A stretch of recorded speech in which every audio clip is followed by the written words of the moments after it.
는 이제 19라고 그러는데 코로나 바이러스가 지나가고 있는 지금 한복판에 저희가 있어요. 상반기에는 끝날 줄 알았는데 저희 나라뿐만 아니고 미국은 하루에 5만 명, 브라질도 한 4만 명, 인도도 한 4만 명에서 5만 명 확진자가 계속 늘어나고 있고, 과연 언제 이게 끝날 것인가. 정말 삶을 많이 변화를 시키고 전 세계를 정말 지금 바꿔놓고 있는 가운데 있습니다. 보이지 않는, 눈으로는 보이지 않는 이 바이러스잖아요. 졸린 시간이니까 한번 제가 퀴즈를 한번 내보겠습니다. 그러면 정말 이 코로나 때문에 제가 여러분 이 마스크 쓰느라고 얼마나 답답하셔요, 그렇죠? 이 코로나 바이러스가 도대체 어디에서 왔냐 이 말이죠. 어디에서? 제가 어떤 의학적인, 어떤 과학적인 근거를 여러분한테 여쭤본 게 아니죠. 과학과 의학을 초월해서 그 코로나 바이러스가 어떻게 생겼냐 이 말이죠. 제가 사지선다양으로 여러분께 여쭤보겠습니다. 이 코로나 바이러스는, 정말 우리 인류를 괴롭히고 있는 이 코로나 바이러스는 너무 악하고 사람 죽기도 하고 방역당국 의사 선생님을 괴롭히는 이 코로나 바이러스는 코로나 바이러스기는 하지만 하나님이 창조주시기 때문에 하나님이 이 코로나 바이러스를 만드셨다. 1번입니다. 2번은 뭐냐면, 이 코로나 바이러스 사람을 괴롭게 하고 피해를 주고 정말 우리의 삶에 직격탄을 날리고 있는 이 코로나 바이러스는 너무 악한 거기 때문에 악한 사탄으로부터 왔다. 사탄이 만들었다. 이 근본, 이 악한 이 코로나 바이러스. 2번입니다. 1번 한번 손 들어보세요. 1번, 하나님이 코로나 바이러스를 만드셨다. 악한 사탄이 만드셨다.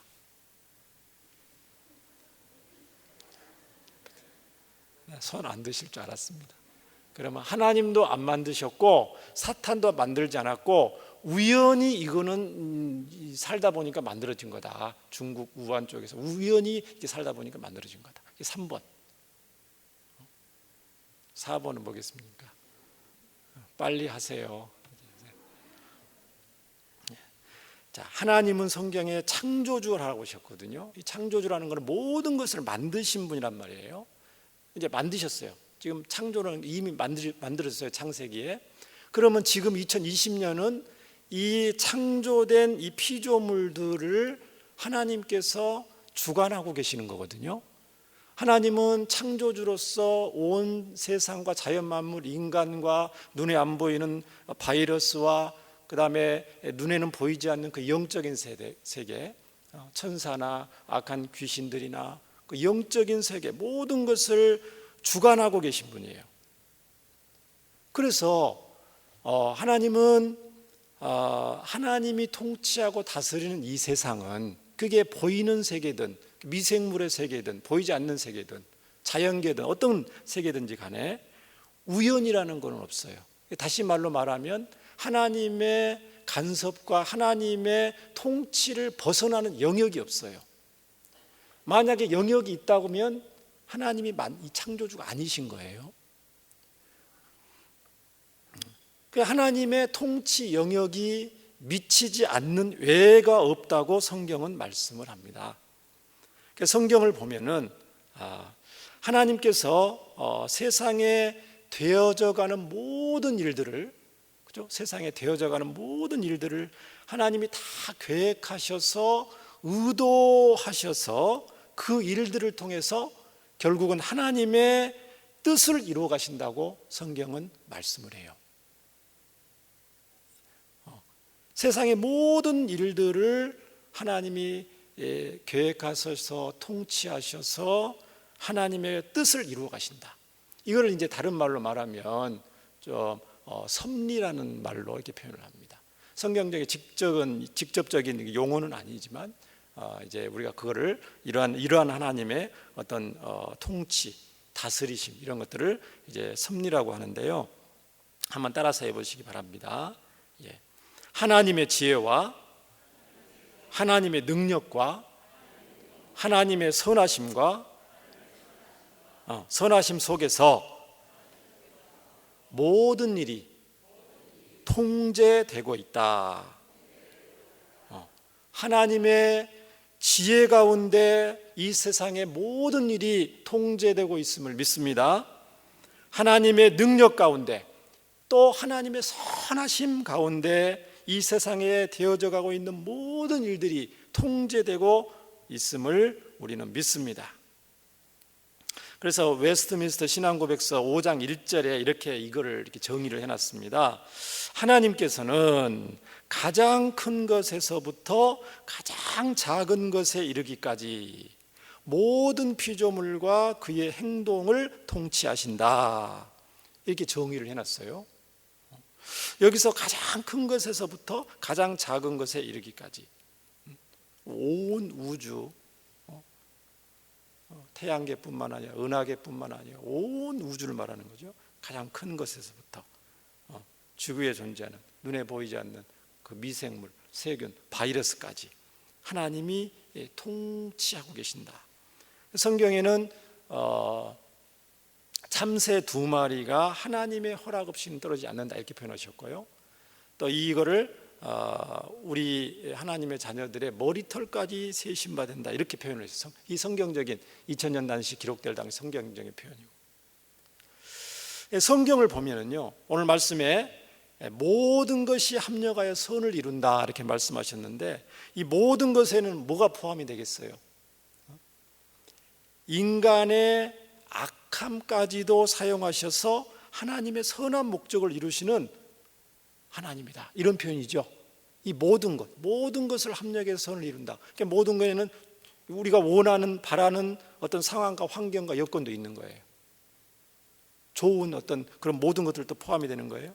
그러나 이 모든 것에서는 여기 로마서 8장의 이 뉘앙스, 말씀의 이렇게 뉘앙스를 보면 이 모든 것도 합력한다는 말은 우리가 생각하는 어떤 원하지 않는, 바라지 않는, 일어나지 않기를 원하는 어떤 그런 상황, 그것까지도 하나님이 선을 이루시고야 만다.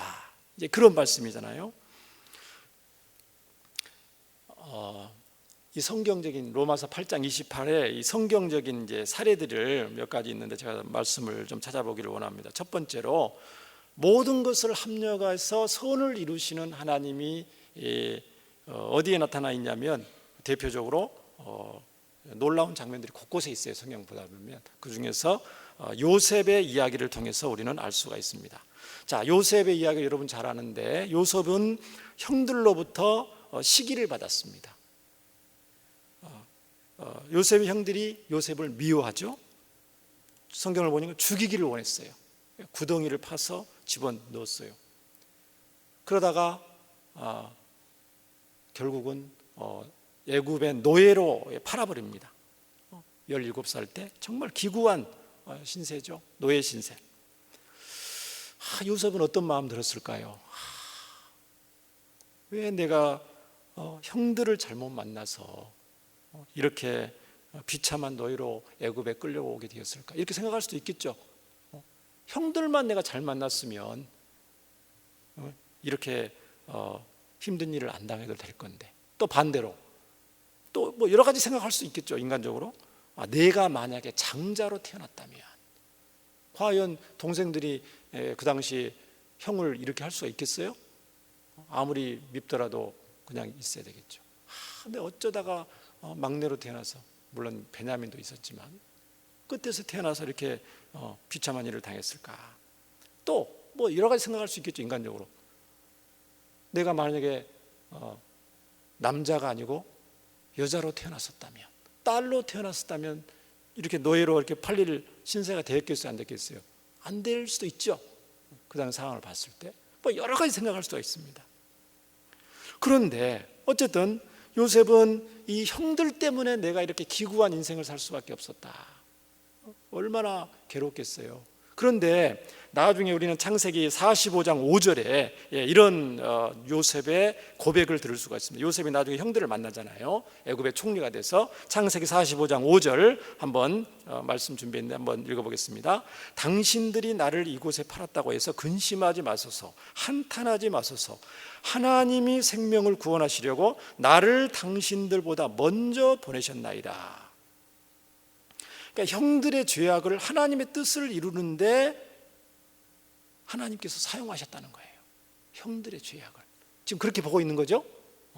똑같은 상황인데 요셉이 이제 그렇게 보는 거예요. 창세기 50장 20절에 또 요셉은 이런 고백을 합니다. 창세기 50장은 제일 창세기 마지막 장이에요. 자, 당신들은 나를 해하려 하였으나 하나님은 그것을 선으로 바꾸사 오늘과 같이 많은 백성의 생명을 구원하게 하시려 하셨나니. 형들이 나를 해하려고 했지만 이건 죄악이에요. 악한 거예요.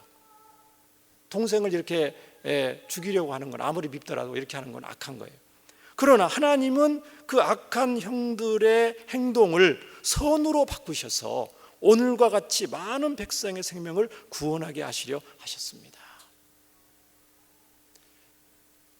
형들의 죄악을 하나님의 선한 목적을 이루는 대로 바꾸시는 이 하나님, 이 하나님이 저와 여러분과 함께 하시는 줄 믿습니다.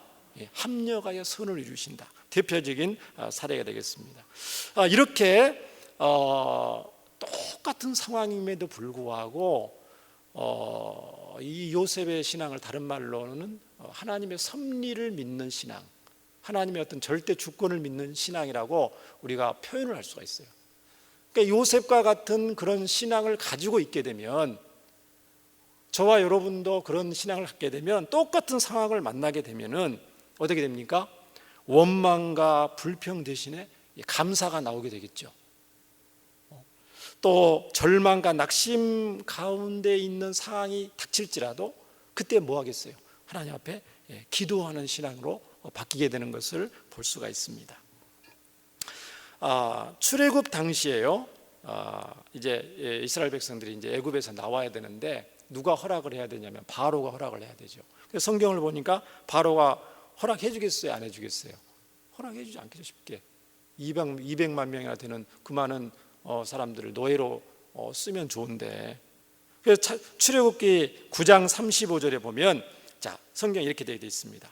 바로의 마음이 강팍하여 이스라엘 자손을 보내지 아니하였으니 여호와께서 모세에게 말씀하심과 같더라.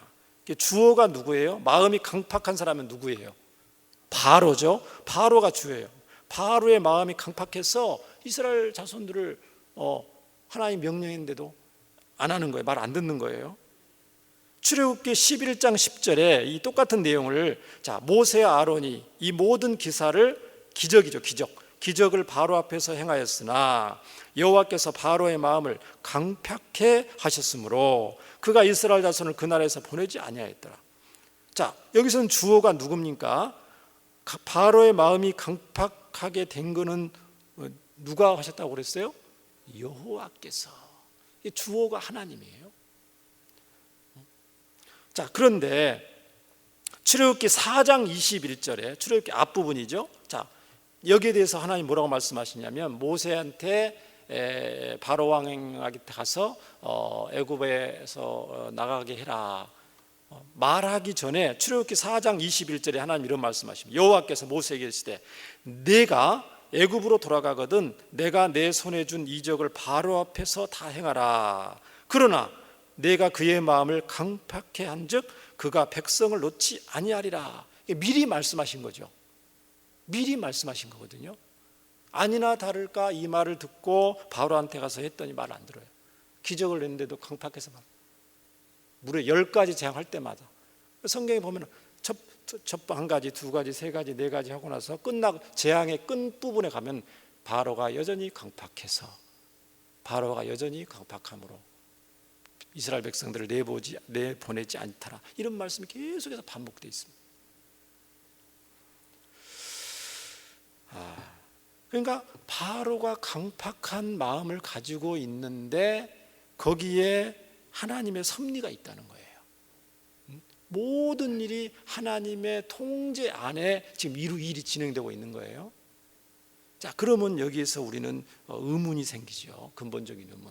자, 그러면 이 세상에 존재하는 것은 좋은 일뿐만 아니고 악한 일도 많이 일어나고 있고 코로나 바이러스 같은 것도 있고 많은 선한 사람들이 죽는 것 같은데, 모든 것을 하나님이 주관하시기 때문에 모든 죄와 악에 대한 책임도 위로 올라가면 연대 책임하면 하나님이 지셔야 되지 않습니까? 그런 이제 굉장히 난해한 그런 문제에 봉착하게 됩니다. 이해가 되시죠? 그런데 여기에 대해서 하나님은 바울 사도를 통해서 로마서 9장 17, 18절에 이런 말씀을 해주셔요. 바로의 마음이 강팍한 그것을 하나님 이제 신약 성경에 해석을 해주시는데, 자, 로마서 9장 17, 18절, 성경이 바로에게 이르시되 내가 이 일을 위하여 너를 세웠으니, 너는 누구겠어요? 바로겠죠. 내가 너를 세웠으니 곧 너로 말미암아 내 능력을 보이고 내 이름이 온 땅에 전파되게 하려 함이라 하셨으니, 그런즉 하나님께서 하고자 하시는 자를 긍휼히 여기시고 하고자 하시는 자를 완악하게 하시느니라. 이 말씀을 해주십니다. 그러니까 왜 바로가 마음이 강팍한 것에 대해서 하나님이 이제 출애굽기 9장 16절에 이런 말씀을 해주셔요. 자, 출애굽기 9장 16절 이렇게 말씀합니다. 자, 바로 이제 모세에게 이제 해주시는 말씀인데요. 자, 내가 너를 세웠으면 나의 능력을 내게 보이고 내 이름이 온 천하에 전파되게 하려 하였음이라. 이게 무슨 말이냐면은 바로한테 가서 이렇게 말하라는 거예요. 출애굽기 9장 16절에 있는 것은, 모세야, 내가 너한테 이렇게 해줄 테니까 너 바로한테 가서 그대로 얘기해라. 이제 모세가 말하는 거예요. 바로한테 내가 너를 세웠으면, 하나님이 바로 너를 세웠으면 나의 능력을 내게 보이고 내 이름이 온 천하에 전파되게 하려 하였음이니라. 이 하나님 의도와 목적이에요. 바로가 강팍하게 된 목적. 한판에 이스라엘 백성들을 출애굽하게 허락하면 하나님의 능력과 하나님의 영광이 나타나지 않는다는 거예요. 그러니까 조금 시간이 좀 걸려야 돼요. 바로 마음이 좀 강팍해져야 돼요. 10가지 재앙을 좀 당해야 돼요. 그래야 이스라엘 백성도 그렇고 이방 사람들, 주위의 사람들도 그렇고 하나님을 알게 돼요. 이 하나님이 크고 두려운 위대하신 하나님인가를. 그런데 아까 말씀드렸던, 그러면 하나님이 이 악함에 대한 책임, 바로가 강팍하게 대한 책임이 있느냐? 바로의 완악한 마음은 하나님이 완악하게 만드셨다고 이렇게 이제 표현은 돼 있는데, 정확한 의미는 바로는 이 완악합니다. 원래 완악한 상태에 있어요. 이스라엘 백성들을 노예에서 풀어주고 싶은 마음이 없어요. 꼭 출애굽을 허락하지 않았어도 애굽 땅에 있는 상태에서도 풀어주고 싶은 마음이 없어요. 완악하죠. 원래 바로는 완악합니다.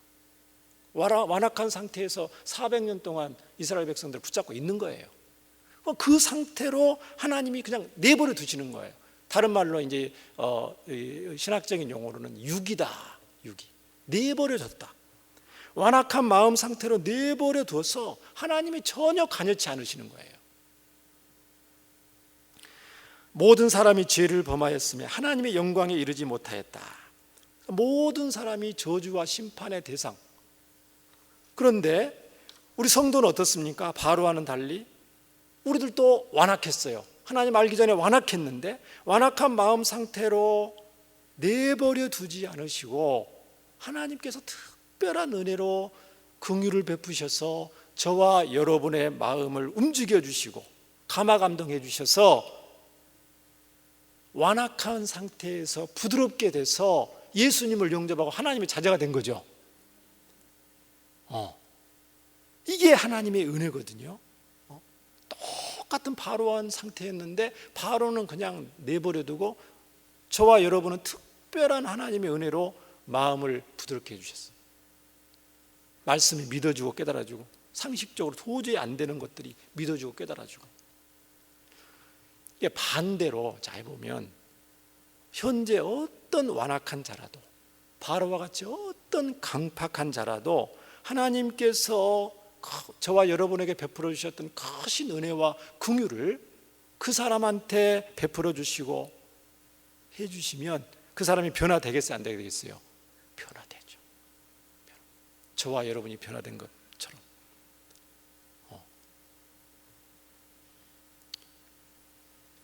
하나님은 이런 악한 것들을 사용하셔서 선을 이루시는 거예요. 그러면 하나님은 왜 그 사람은 그렇게 하고 나는 그렇게 합니까? 나는 그렇게 했는데 왜 그 사람은 이제 이거는 우리가 질문은 할 수 있지만, 하나님께 여쭤볼 수 있지만, 하나님은 이렇게 하셔야 됩니다, 하나님은 저렇게 하셔야 됩니다, 그럴 말할 자격은 있어요, 없어요? 없어요. 그분한테도 공평하게 기회를 주고 예수님 믿으라고 복음을 전해주고 온 메스컴과 온 세계에서 예수님이 하나님의 아들이라고 또 만나는 순간 삶의 여건에서 창조 세계를 통해서 복음 전파를 통해 전도를 통해서 끊임없이 하고 있어요. 마음을 완악하게 먹고 있는 거예요, 자기. 또 이 하나님이 인간들의 악함을 사용하셔서 하나님의 거룩한 뜻을 이룬 세 번째 사례, 결정적인 사례가 어디 있냐면은 사도행전 4장 27, 28절에 있는데요. 인류 역사상 가장 악한 일이 일어났었죠. 인간들이 저지른 가장 악한 일이 어디에 일어났냐면, 자, 과연 헤롯과 본디오 빌라도는 이방인과 이스라엘 백성과 합세하여 하나님께서 기름 부으신 거룩한 종 예수를 거슬러 하나님의 권능과 뜻대로 이루려고 예정하신 그것을 행하려고 이 성에 모였나이다. 이게 무슨 말이냐면 예수님을 죽음에 이르게 했다는 거예요. 빌라도와 유다 백성들이 메시아이신 예수님을 십자가에 못 박는 그 악한 일을 저질렀다는 거예요. 그런데 예수님이 십자가에 죽으심은 어떻게 되어 있어요? 또 성경에 그런데 예언이 되어 있죠.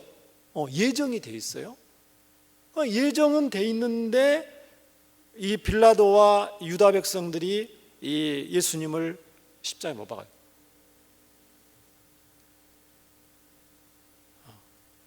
그러니까 예수님을 십자가에 못 박은 빌라도와 유다 백성들의 그 악한 이스라엘 백성들의 악함을 사용하셔서 하나님은 결국 무엇을 하십니까?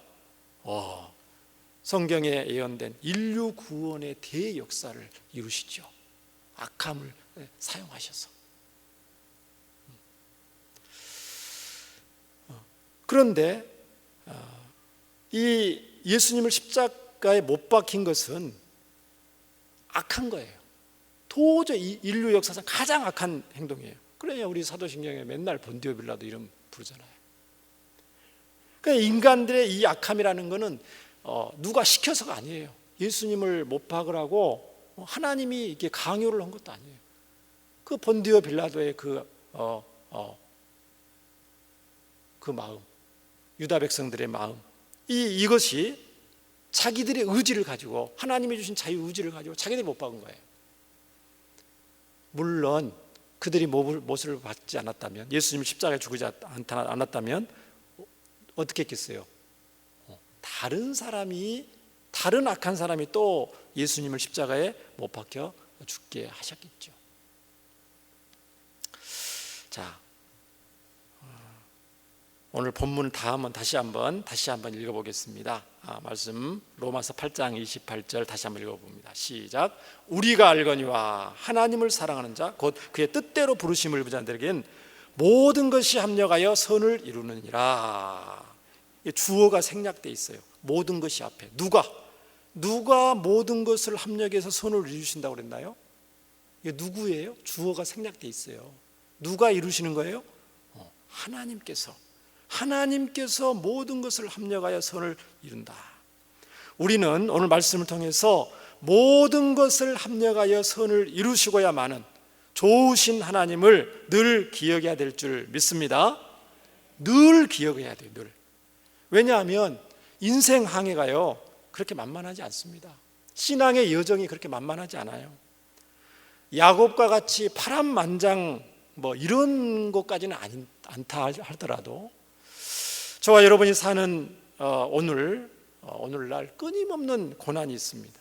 크고 작은 문제들이 저와 여러분을 앞에 있어요. 놓여 있어요. 바로 그럴 때 모든 것을 합력하여 선을 이루시는 하나님 바라볼 때에 능히 어려움 속에서 다시금 용기를 낼 수 있고 넘어지지 않고요 오뚜기처럼 일어날 수 있는 줄 믿습니다. 개인적인 예화를 드려서 죄송한데요, 합력하여 선을 이루시는 좋으신 하나님을 저와 여러분 많이 경험을 했을 거예요. 저도 이제 청년 때 이거를 좀 경험한 적이 있는데 그 IMF 한 전쯤이었을 것 같아요. 결혼하기 전 청년 때였는데 그 예수님 이제 믿고 나서 막 헌신하고 결단하고 또 군에 가서는 잠잘 때 그 지침등 아래서 성경도 막 일독하고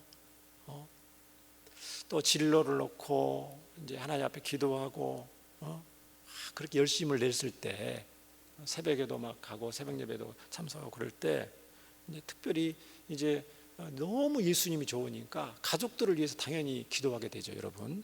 가족군을 놓고 이제 기도를 간절히 하고 있는데 어느 날 갑자기 시골에서 이 전화가 오는데 집에 불이 났다는 거예요. 살고 있는 부모님 살고 있는 집에 불이 났어요. 알고 보니까 누전으로 밭에 나가 있을 두 분이 이제 아침을 드시고 밖에 나가 계실 때 누전으로 화재가 발생했어요. 그게 어떻게 됐어요? 집이 홀라당 다 탔어요. 동네 사람들이 이 집에 본체가 있고 그 다음에 이제 행랑채가 있었는데 본체에 불이 발생해서 불이 다 탔어요. 남아 있는 게 거의 없을 정도로. 그 소식을 제가 들었을 때 어떤 마음이 들었겠어요?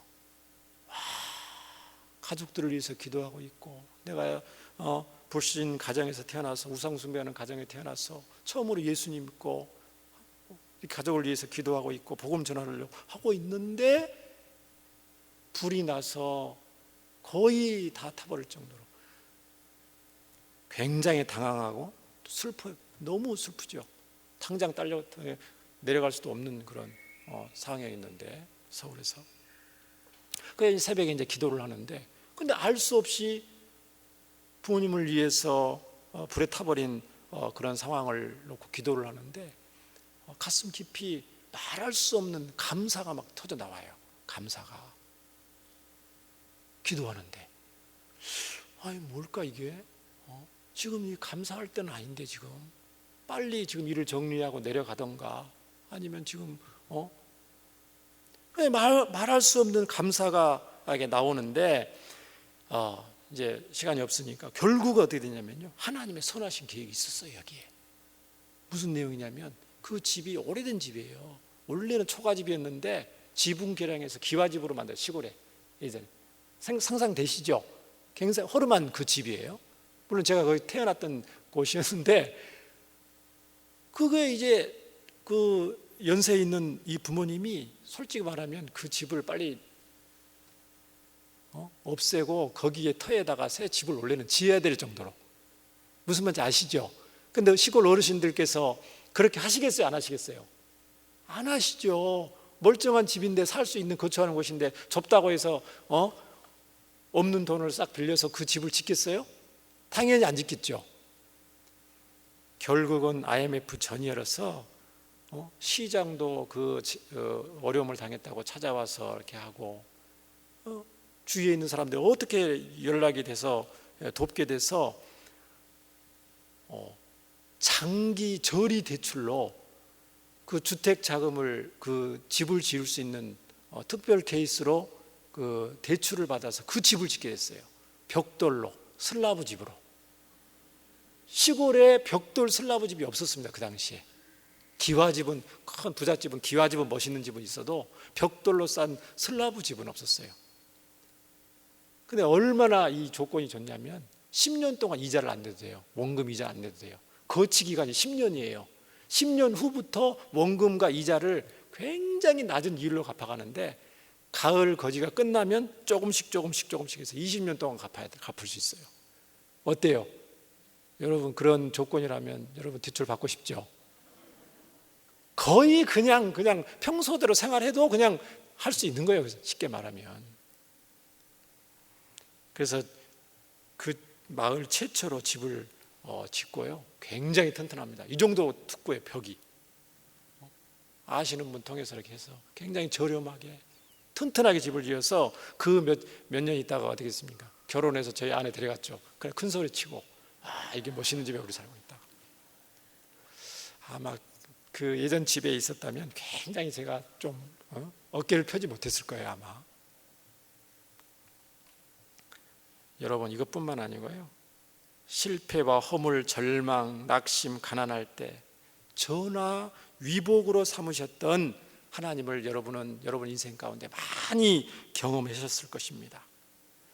사랑하는 성도 여러분, 하나님을 사랑하는 우리는 이 세상에서 일어나는 모든 일들이 모두 하나님의 아름다운 손길에서 우리에게 온다고 믿습니다.